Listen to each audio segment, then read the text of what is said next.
polar bear fur, rat pack music, fancy cup. I know whose car this is. We gotta go. Why? Whose car is it? The most feared crime boss in Tundra Town. They call him Mr. Big, and he does not like me, so we gotta go. I'm not leaving. This is a crime scene. Well, it's gonna be an even bigger crime scene if Mr. Big finds me here, so we're leaving right now. Your character, I like. He's the fox, and one of the things that's so interesting is he kind of feels like there's this perception about him and he's sly, and so he should just kind of feed into that because that's what others expect.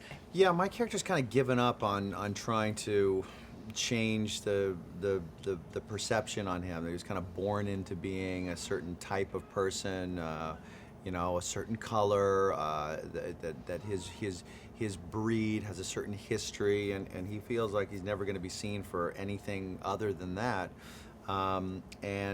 He just doesn't want to be pigeonholed.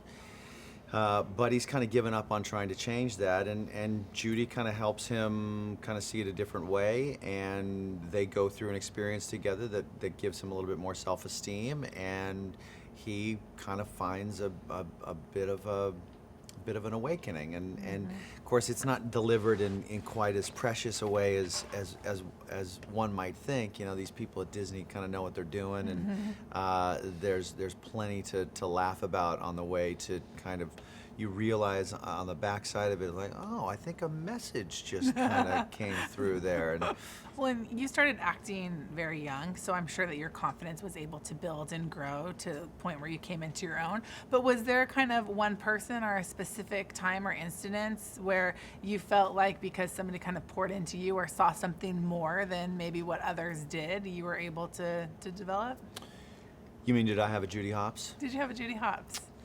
My Judy Hopps actually were crew members that I was working with. I always ended up just, I wasn't, it's not that I dislike actors, but I ended up just kind of bonding more with, you know, the guys running the camera and running sound, and those are the people that I always talked to, and they were always very encouraging to me that I wasn't being bratty like maybe some of the actors that I was working with, because, you know, we actors get to be brats, and no one tells us, to stop being such a jerk for some weird reason, and so I always took that as I always wanted to be liked by those men and women in the crew. I didn't want to be liked by the brats.